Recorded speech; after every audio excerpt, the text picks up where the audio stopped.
Welcome everyone. Welcome everyone to Daf Yomi 1 week at a time. This is Masechet Zevachim, and we are. This is our 10th class. So kol hakavod everyone. Today we are going to be reviewing Daf 66 to 73, and we're going to finish a chapter and then begin a new chapter as well tonight. Okay, Daf 66 tells us that the Mishnah we're also beginning a chapter now, so we're going to do. So I think we're doing the whole 7th chapter. Is that true? That is true. We're going to do the whole 7th chapter. The Mishnah tells us that. Okay, let me. I'll speak it out outside and then we'll read it inside. Basically, we learned that there are 2 types of bird offerings. If you remember, there's a burnt offering, an olat ha'of, which means the burnt offering that is a bird, and there's a chatat ha'of, a sin offering that is a bird. And we spoke about the fact that each one is done a little bit differently, right? So the burnt offering, the olah, is done at the top of the mizbeach. The sin offering, the chatat ha'of, is done at the bottom of the mizbeach. And we talked about the different procedures. Did they remove the head? Did they, not remove the head? Did they eat the bird? Did they burn the bird? But the Mishnah now is going to discuss what if you did the wrong action. So I'm actually going to share with you. Hold on 1 second. I'm actually going to share with you a summary of what I'm about to say, so you can just see it here, and then I will speak it out. So our Mishnah, so again, the Mishnah starts, there are 2 sections to this Mishnah, plus the next Mishnah, which the Gemara is going to bring up in a minute. The Mishnah says, let's say you had a chatat ha'of, again, here it says chatas ha'of, again, a sin offering that is a bird. If you do it in the right place, in the right way, and for its sake, then obviously you did everything right and it is valid. If you did it for the sake of something else, meaning for the burnt offering, or you did it with the action of the burnt offering, of the olah, or again, right? So here the first part is going to talk about you did it at the bottom, meaning below means at the bottom of the mizbeach. And did you have, again, it's basically 3 different variables. Where on the mizbeach, where on the altar it is, the actual procedure, right? So did you remove the head? Did you open the body? Right? The procedure itself, and what the Kohen had in mind, right? For the right korban or the wrong korban. So either way, if you can see here, right, all of those different variables, if you don't have even one of those variables, the korban is invalid. And if you took the chatat ha'of, the sin offering, and you did it above, meaning where you normally do the olah, the burnt offering, so then it is also invalid. Let's go to the second part of the Mishnah. Tells us, let's say you have an olat ha'of, again, the burnt offering, and that's done above, right? So that's why most of the things are above. Now, how did you do it? Now, just to remind ourselves, why is this important? Because the chatat needs kavanah. meaning the sin offering, you need to have in mind that this is a sin offering. That's why you have to do it for the sake of a sin offering, for a chatat. An olah does not have to be done for its sake, and therefore it is less stringent. So let's speak it out, right? The olah, the burnt offering, if you did it for, like, again, for the wrong korban, right? Had in mind a sin offering, it is still valid because that's okay. It just doesn't count for the owner because that's the wrong korban, but it's still a valid sacrifice. If you did it like a sin offering, but intended it as an olah, that's not enough because the procedure was wrong. And if you did it at the bottom of the mizbeach, it is also invalid. Okay, that is the Mishnah. So now the Gemara explains what we're talking about. So I don't know if you remember, but last week we discussed that the way to slaughter the bird for the offering is what's called milika. You remember, right? Milika is when you basically cut the neck of the animal with the Kohen's finger.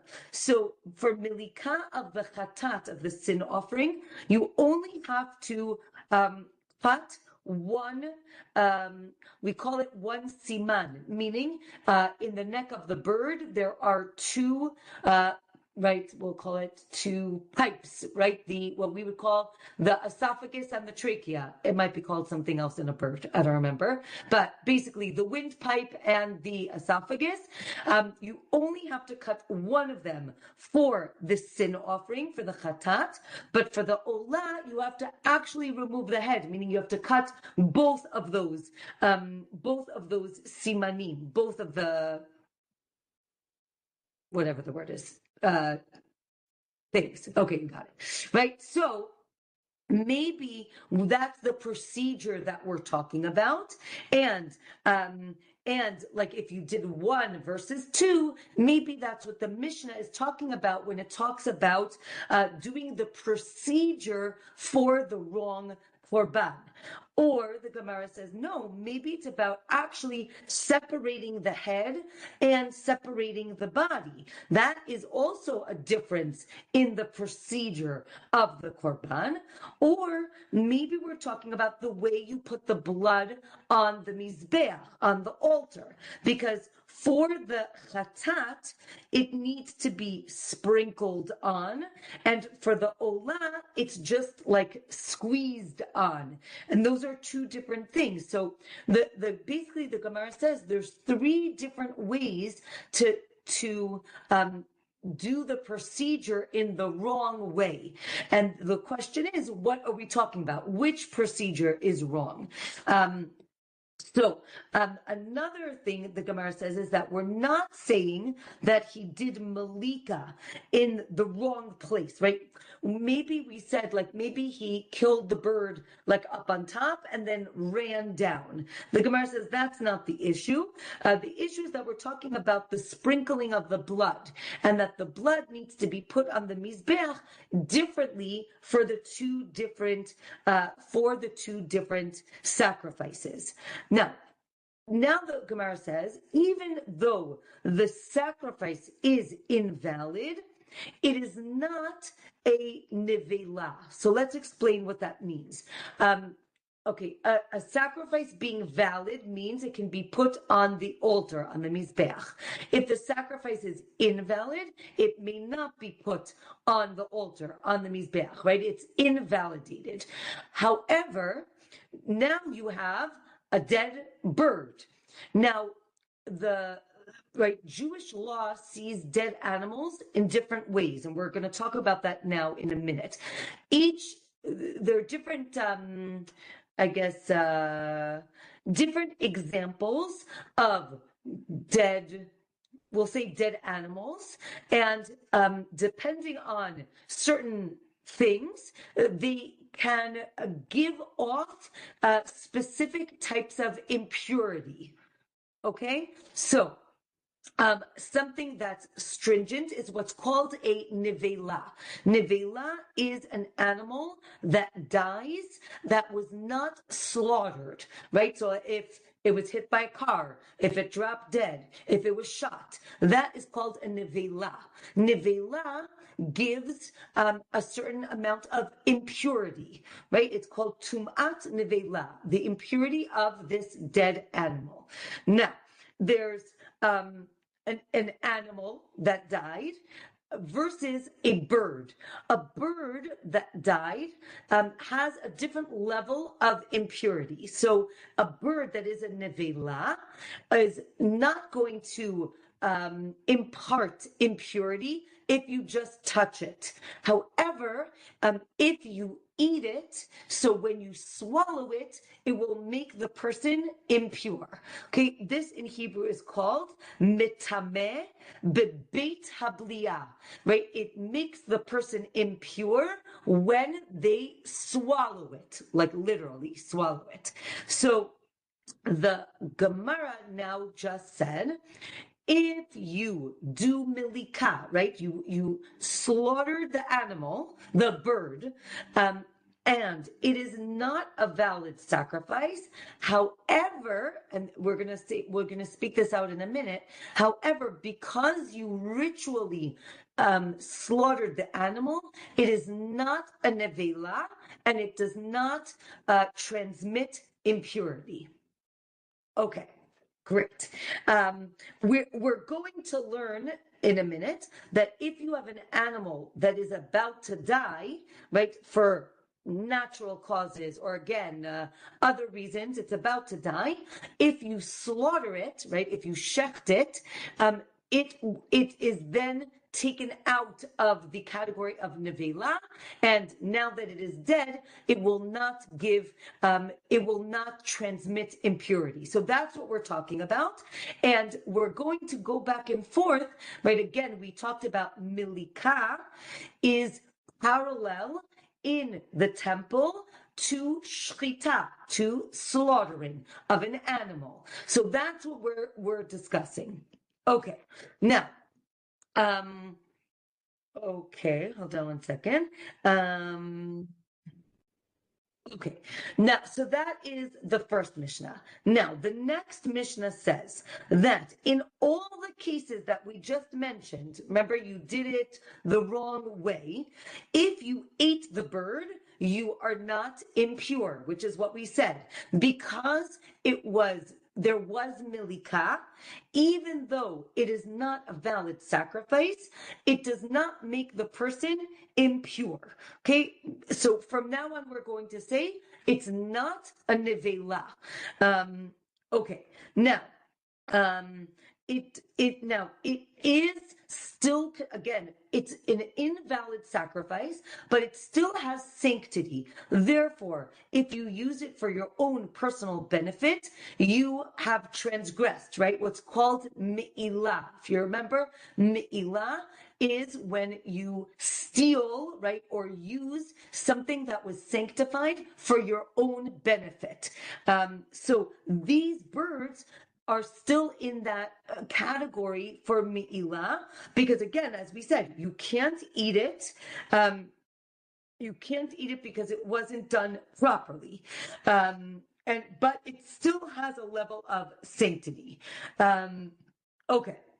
And the chatat ha'of, right? That's the case for the sin offering, and the burnt offering, the olat ha'of. If it's done like the chatat, there is mi'ilah, meaning it's still, even though it's an invalid sacrifice, it still has sanctity, and you're not allowed to use it for your own benefit. Or no, there is no mi'ilah because now it became a sin offering. Remember, you did the procedure like a sin offering. Therefore, you turned this olah, this burnt offering, into a chatat, into a sin offering. And after a chatat is all the service is finished, the kohen is allowed to eat the chatat. Therefore, there is no mi'ilah, right? You're allowed to get benefit. if you were a Kohen, if you were a male Kohen, then you could get benefit from this bird. And therefore, this korban actually does not have mi'ilah. Let's say you did the chatat, the sin offering, with the proper intention, right? Lishma, for it. Again, there's no mi'ilah, but if you do it with the wrong intention, so because it cannot be eaten by the Kohen, there is mi'ilah, right? Again, if something can be eaten, it becomes permitted to benefit from. If it cannot be eaten, it means that it retains a certain level of sanctity, and therefore you may not get any benefit from it. Okay, Dov 67 tells us that, let's say you remember we talked about two categories of sacrifices. Kodshe Kadshim, right, the most sanctified, and Kodshe Kalim, the less sanctified. So Kodshe Kadshim, that we know you're supposed to slaughter in the north of the courtyard. If you slaughtered it in the south of the courtyard with intent that it should be a shlamim, meaning the wrong sacrifice, so then it actually still retains the sanctity and you're not allowed to get any benefit from it. And that is because, right, parts of that sacrifice need to be burnt on the altar, and therefore you're not allowed to get benefit from it. But a chatat ha'of, right, a sin offering, a bird sin offering, because it is completely eaten, again, even if you did things that were wrong, there still is no issue of mi'ilah. And if you did get benefit from it, you did not transgress in that way. Okay, and as we said, therefore, if you have an olah, the burnt offering, and you did it like a chatat, like the sin offering, so then there is no mi'ilah. Okay, so now the Gemara is going to explain, right? Let's say you had an asham, right? Asham is a guilt offering. It's like the sin offering. It needs to be done in the north. So let's say you did it in the north, but you thought that it was a different sacrifice. It was a shlamim, right, peace offering. So there still is mi'ilah, and therefore,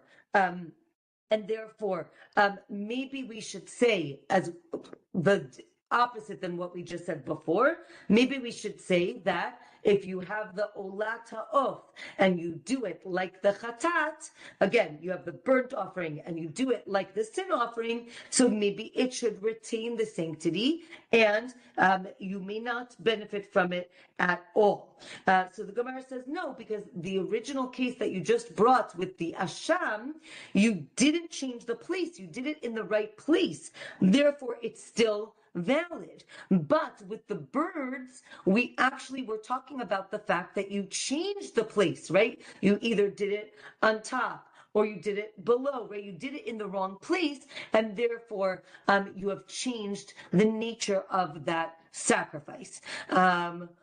Or the Gemara says no. Maybe the case is with the asham, the guilt offering, maybe you did do it in the south with the wrong intention, and then there, again, you still cannot get benefit. There is mi'ilah. And the Gemara says, why is that? Because you didn't change the service. It's the same service, meaning, if you remember, all the animal sacrifices have the same service in terms of you slaughter it, you collect the blood, you put it on the altar, meaning it's very similar. Obviously, there are differences, but it is overall similar. But again, if we go back to the birds, right, you change the name, right? Again, back to our Mishnah. You change the name, meaning you had the wrong intention. You change the place, top versus bottom, and you change the service. Therefore, it's totally different. And that is one opinion. Or you changed it, maybe you just changed it, and maybe you have to also change it for a different owner. Therefore, it becomes, remember we said you had a burnt offering, olah, and you did it like a chatat. We said it actually becomes a chatat. And therefore, there is no me'ilah. Again, if you got benefit from it, you didn't transgress in that sense. Now, we said that the olah becomes a chatat. However, says the Gemara, if you took a chatat, right, again, the sin offering, and you did it like an olah up on top, it does not become an olah. One opinion.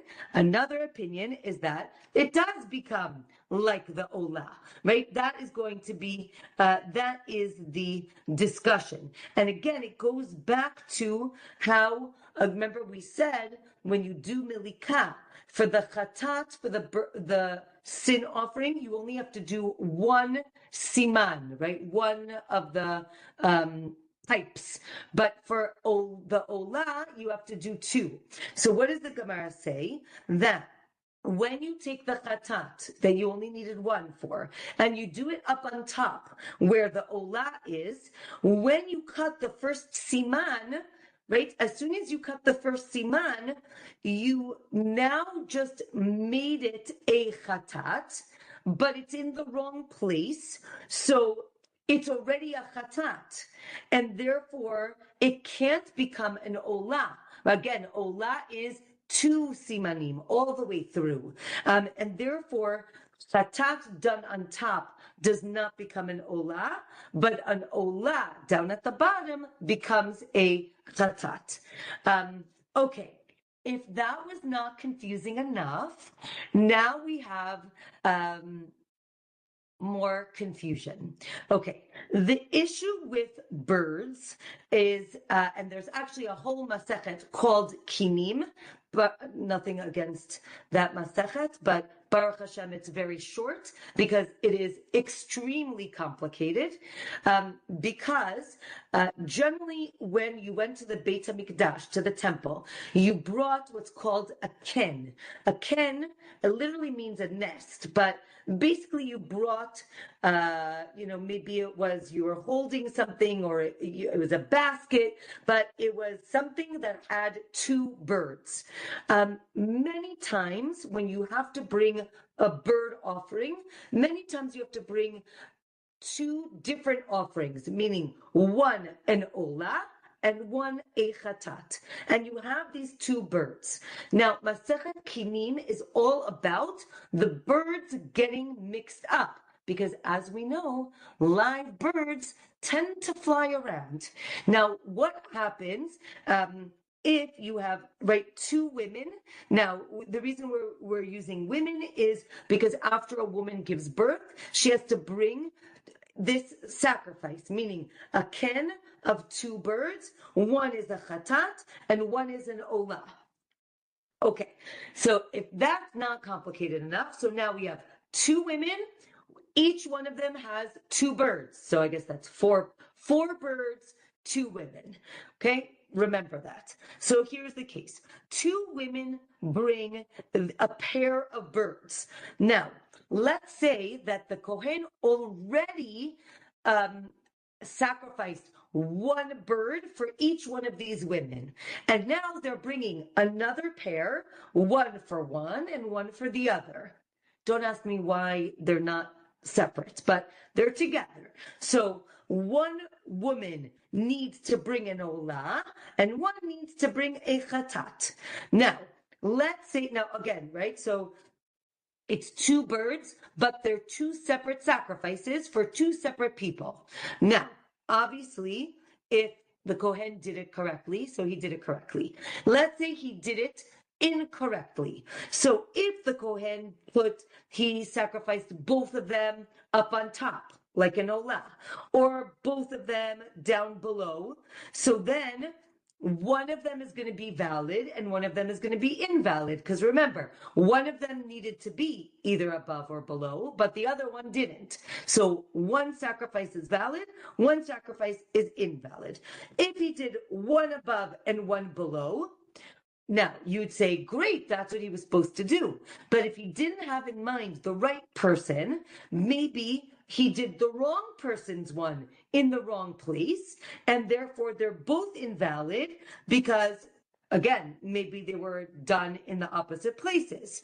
Now, the Gemara says, now remember what we said, if you did the Ola in the bottom, it becomes a chatat. So why don't we say, oh, if you did both of them at the bottom, that should be fine, right? Now, it says, right, you can't say that the Ola becomes a chatat because here, why doesn't it work? Because here you have two different owners. And therefore, that doesn't work. If you have one owner, then it works, right? Let's say one person needed to bring two sacrifices, and the Kohen did the wrong sacrifice in the wrong place. If he did the Olah at the bottom, that turns it into a chatat, and that would be okay. But for two people, it's not okay. Okay, let's get more complicated. Two women, each one needs to bring two sacrifices. So each one needs to bring a chatat and an oath, and a chatat and an oath. Okay? Now, that's not enough. Plus one more sacrifice, meaning each one needs either an olah or a chatat. So each one needs three. Okay? Now, so therefore, right, if each one needs three, they bring three pairs, right? 2, 4, 6. They bring three pairs of birds. Okay. Buckle up. Okay. One pair was designated. Okay? It was designated as, right? This is a chatat for Rachel, and this is an olah for Leah. Okay? Then one pair was not designated, and one pair had one designated as, the third pair, sorry, first pair is designated the korban and the person. The second pair is not designated at all, and the third pair is designated as specific sacrifices, but not for whom. Okay? One is a chatat, one is an olah, but it's not for who. It doesn't say who is for who. So now, if the Kohen put all of them on top or all of them in the bottom, half are okay, half are invalid. If the Kohen put half on top, half on the bottom, all of them are invalid, again, because it could have been the wrong ones, except for the undesignated ones. Remember, pair number 2, undesignated. And even pair number 3 is also invalid because, again, maybe they were done in the wrong place. Okay, let's make it more complicated. Each woman is going to bring a pair, but she also said that she was going to donate an extra pair, right? So let's say she says, if I have a boy, I'm going to bring, right, a bird offering to the temple. That's called a neder, right? It's voluntary, but she has to do it now that she said she was going to do it. And let's say she had a boy. So now she has to bring 2 pairs, right? One pair, which the Gemara calls chova. It's what she has to bring because she just had the baby, plus the neder, which means what she volunteered to bring. Again, she has to bring both of them now, but one of them is because she volunteered. Now, the Kohen needed to do 3 birds above, because, again, the chova is 1 olah one chatat, right? One up, one down. So, right, one up, one down. The neder, you can't bring up chatat as a neder. So the neder is an olah, right? So now he needs to bring 3 on top, 1 at the bottom. Okay, so he needed to do 3 on top, 1 at the bottom. Let's say the Kohen did 2 on top and 2 on the bottom. So now she has to bring another bird remember, so it was supposed to be 3 and 1. Now it's 2 and 2. I feel like I'm playing a game with my grandson, right? 2 and 2. So she has to bring 1 more to go on top, right? Because then there'll be 3. Okay, there are 2 down here, but at least there's 1, so that's fine. Okay. Now, if there were 2 we didn't mention this, but bird offerings can come in 2 types: a dove and a pigeon, right? A tur and a bnei yonah, right? They're different ages, but also they're different, but anyway. So if the birds were 2 different types of birds, right? So again, right, it was 2 and 2. But now they're different types. So we said she only has to bring 1. But maybe she said she was going to bring 2 doves. But maybe she said she was going to bring 2 pigeons. So therefore, she now has to bring 4, right? 2 extra. 1 dove and 1 pigeon, just in case that's what she said she was going to do. Let's say she designated 1 set, but forgot which one. So now she has to bring 4 new birds. If she linked each one of the voluntary ones to the ones that she needed to bring, now she needs to bring 5 up on top. If they were all the same type of birds, and if it was 2 types of birds, she has to bring 6 on top. Just trust me, but if you want, I have slides. You can email me. I'll send you slides of all of these scenarios. Last scenario, if the Kohen didn't remember what he did, right? He's like, oh, I had a bad day. I didn't remember what I did. So now she has to bring 4 for her neder and 2, right? 4 up here, and then 1 on top, and then 1 on the bottom for her chov, right, for what she needed. Or, right, maybe she has to bring 2 chataot, again, 2 at the bottom. Okay, that was for Masachet Kinim. If you're interested, I'm happy to go into more detail another time. Let's move on. Just as a side point, here on Daf 68, from now for 10 dapim, for 10 pages, Rashi isn't really Rashi. If you look at the Gemara, Rashi's actually like on the side, and it is a different perush, and therefore the pages are going to be much shorter for the next 10 daf. Okay, if you remember, I mentioned that if an animal is going to die and you slaughter it, meaning in a ritual way, shchita, it takes it out of the world of nevela, and it does not transmit impurity. Okay, so now the Mishnah tells us a person who isn't allowed to do milika, right? Only a Kohen is allowed to do milika. If a regular person does milika, the milika is invalid. But the bird is not a nevela. Remember again, that distinction. Even though it's not a valid sacrifice, it is not a nevela and it does not give tum'ah. If a Kohen did the milika wrong, meaning he used his left hand, he did it at night, he did it... Again, he did it from the front with a knife.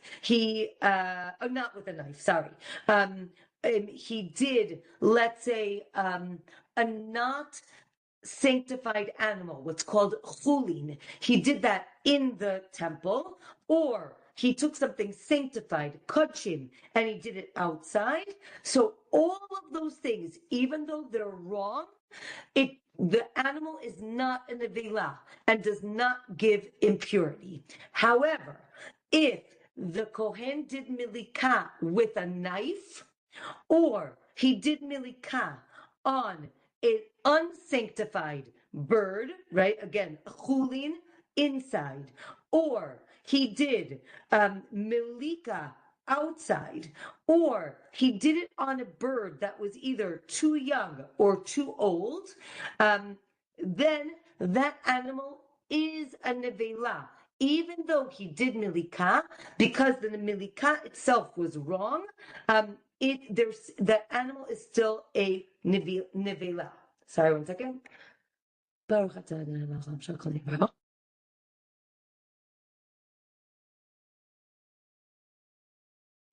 But the Gemara, the Mishnah says this is the rule: if the disqualification, is that a word? I don't know if that.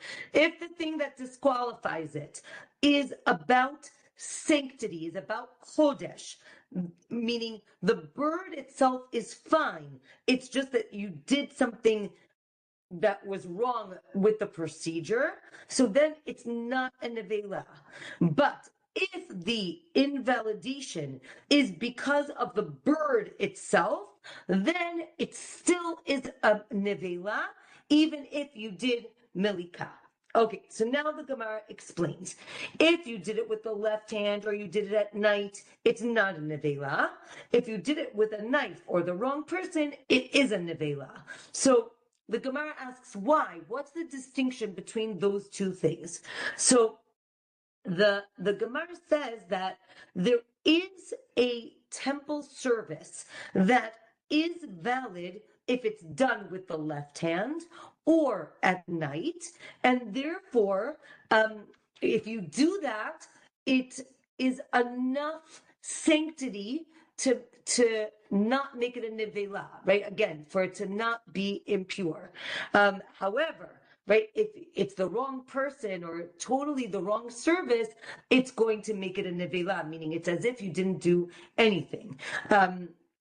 Okay, right, so the Gemara talks about different types of shchita, and is shchita really seen as a temple service? And we know that during the time of the bamot were altars. Before the temple was built, you were allowed to bring a sacrifice on altars that were not in Jerusalem, again, within certain limitations. But in those days, a non-Kohen could do malika, and it would not be a nevela. So the Gemara says, wait a minute, you can't learn from that, because that is an extenuating circumstances. That's not during the time of the temple, and therefore we cannot learn from that. Okay, daf 69. If you,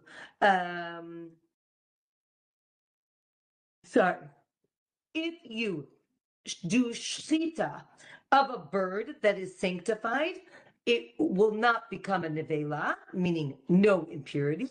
But if you do malika of a regular bird that was not sanctified outside, that will be a nevela. It will give tum'ah. It will give impurity. Malika of a person who is not a kohen, and kmitza of a kmitza is what's done to the grain offering. If a non-kohen does that, if you put it on the altar, the question is, do you have to take it off, or you can leave it on? So we say malika was allowed to stay on, but not the kmitza. Okay, as we said, right, malika that is invalid works enough to make it not be a nevela. Okay, new word for today. So we have nevela. Now we have the concept of treifa. Treifa is an animal that has a certain type of defect. We'll learn about it another time, but it has a certain type of defect that will make it die within 12 months. Okay, that's a treifa. So, as we mentioned, if you slaughter a treifa, it saves it from becoming a nevela, as I said before, right? Meaning, if you ritually slaughter this animal, even though you can't eat it, right? But that action makes it so that the animal does not become a nevela, and therefore there is no impurity. The same thing with milika, as we said before, that milika is parallel to shchita. If you do milika, it saves it from becoming a nevela. That's what we just said. Okay. Let's say again, and then the Gemara goes and talks about what if you do shchita to a bird. Now, again, outside of the temple, that's the way you kill a bird so that you can eat it. Inside the temple, you have to do malika. And then the Gemara discusses, what if I do malika outside? What if I do shchita inside? Right? Those are not, again, in general, they're parallel, but for a bird, they aren't. And therefore, sometimes it is seen as proper. Again, if you're doing it in the right place, and other times it is not. Okay, the bottom of Daf 69, we have the next Mishnah. Let's say you did milika on the bird and you found out that it's a treifa. Again, there was a defect inside the bird that you didn't know. And now, as we said, it cannot be sacrificed, but it is not a nevela. Or another opinion is it is a nevela because it's not a sacrifice anymore. As we said, right, shchita of an animal purifies the treifa from becoming a nevela. Sorry for all the Hebrew words. I just don't know how to translate them, but I think you understand. Right, and that is a more stringent type of impurity. Again, a nevela of an animal, even if you touch it, you become impure. Remember, we said a nevela of a bird you only become impure if you eat it, if you swallow it. And again, the Gemara says, therefore, using kal vachomer, remember again, this idea of comparison, something more stringent to something less. Therefore, the Gemara says that malika should purify the bird and not make it transmit impurity. Or no, maybe the nevela of an animal is purified, but malika does not do that. And that is the question. So now the Gemara has a new concept. I think we've seen it before. It's called dayo. Dayo means like die, like enough. What does that mean? Enough means that if we're going to learn one thing from another, do we say you learn one from the other and then you keep the laws the same, or maybe I can change, right, and maybe make it exponential or make it more. And the Gemara says that, right, when we learn one from the other, we have to keep it limited. Dayo, we limit it, and we cannot expand it too far, right? And therefore, animals and birds, right? Shchita makes it able to be eaten. Therefore, it gets rid of the impurity. So too for the bird. Shchita and malika make it able to be eaten or sacrificed. Therefore, it should be it should be taken out of the idea of impurity. Now there's a verse that talks about the chelev. Chelev is fat. So the chelev, the fat of a nevela, and the fat of a treifa. So these things, so the Gemara says that these things can be used, meaning they are not impure, but they cannot be eaten. And now the Gemara talks about, what are we talking about? So first of all, for a non-kosher animal, it cannot be a treifa, but its fats are impure. A non-kosher bird, you can't eat it, but it is not impure. So again, there are a lot of details here in terms of what is impure and what isn't, what cannot be eaten and what can be eaten. Okay, Daf 70 says, again, talks more about these fats and how they are prohibited. You may not eat from them, and some of them do give impurity. Okay, hold on a second. Okay. Again, if the bird is sanctified, it's kodesh, and you did malika, if it didn't have any other blemishes, it is not a nevela, as we said before. However, if it had a blemish before and you knew about it, now it is a nevela. It does give impurity, or maybe not. Okay, and therefore, that's the end. I'm going to end the 7th chapter. We still have 3 more daf, which I'm going to try to do very quickly, in the beginning of the 8th chapter. Okay, this is going to be talking about mixtures, right? What's called ta'arovet. We had this in previous masechtot when we're talking about food being mixed or things that are prohibited being mixed with permitted things. Now we're going to talk about sacrifices getting mixed up. So the Mishnah says, if sacrifices get mixed up with sacrifices that need to die, right? What is this? A sin offering. There are 5 sin offerings that we'll learn about it another time. I think we've even learned it, but there are 5 sin offerings that are invalid, and let's say one of them is that the owner died, so you can't bring the sacrifice.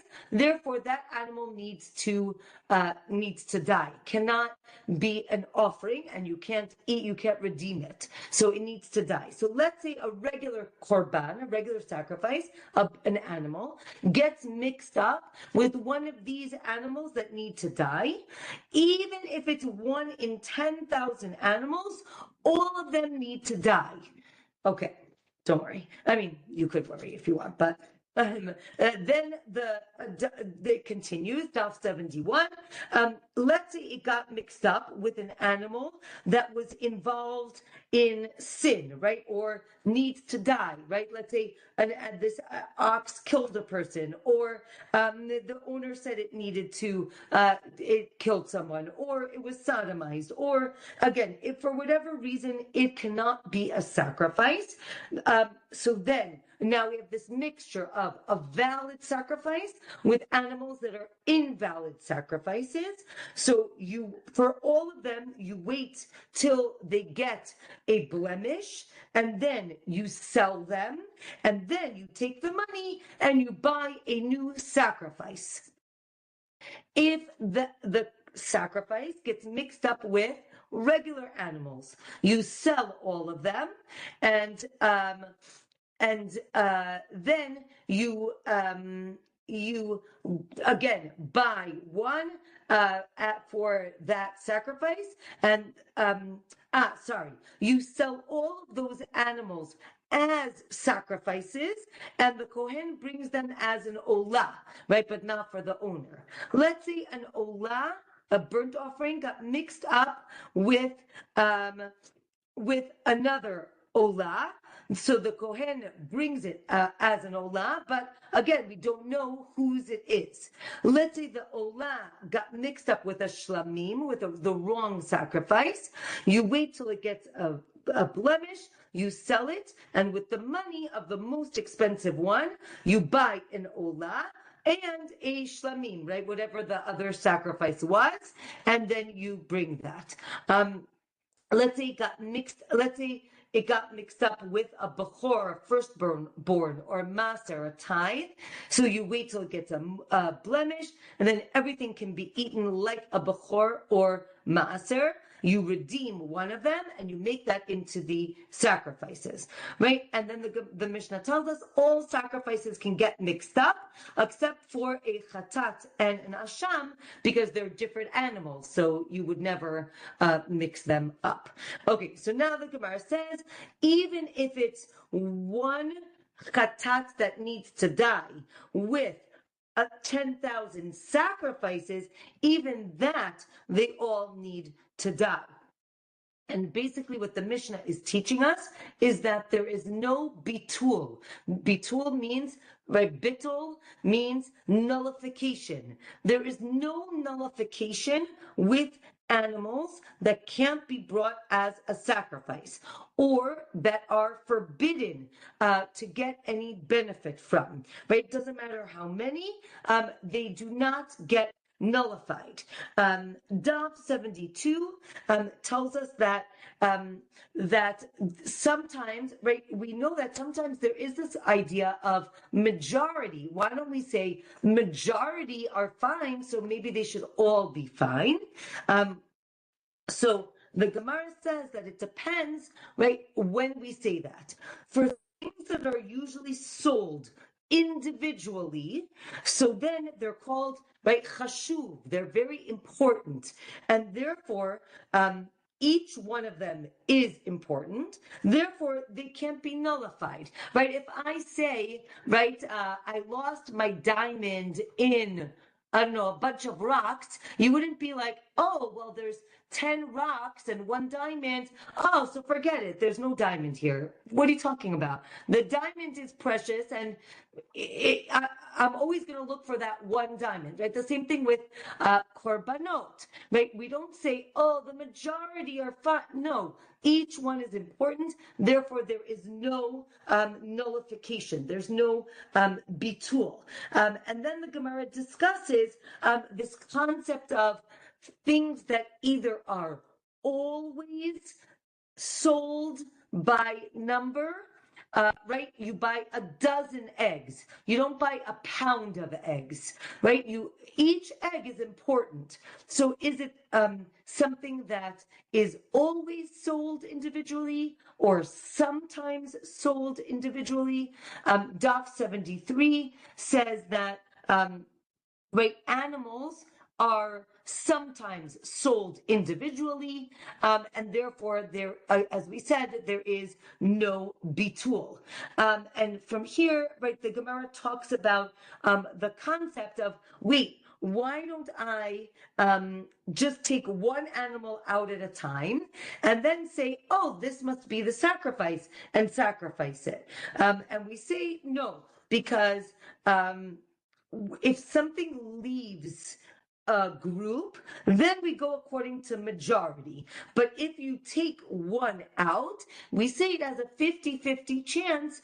Is it the prohibited thing or the permissible thing? So the Gemara says, okay, great, let's make all the animals move and then just take one of them. So the Gemara is like, no, we're afraid that maybe, right, let's say there are 10 animals and 10 Kohanim are going to come at the same time.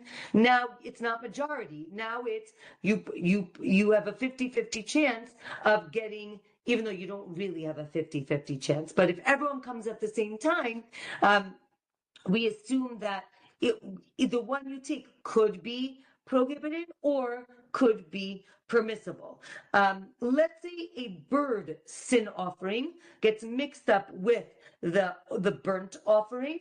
All of them need to die, but that's only if the Kohen asked which one was which. If he didn't and he brought them, as we said, all above as an olah, half are okay, half are invalid, right? Again, same thing with below. And again, this seems to show that even though there's a mixture, half of them are okay. So the Gemara says, no, we're talking about animals, right? There's a machluket if at this moment they cannot be brought as sacrifices. That's called dichui, right? They were pushed away from being a sacrifice. But now if I put them all on top and I sacrifice them, half of them are in the right place. So one opinion is once something has been pushed away, it could not be brought back, and therefore all of them would be invalid. Or no, they were invalid, but now they are permitted, so maybe that would be okay. Okay, with that, we are going to end today's class, and Be'ezrat Hashem, we will pick it up next Wednesday. And yeah, we can have a minute of questions if you want. But yeah, go ahead. All right. Now, it's very obvious that the rules are extremely intricate, and don't give me a full answer, just say yes or no.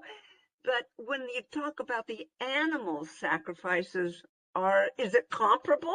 Are they just as complicated, even though different rules because it's a different type of an animal?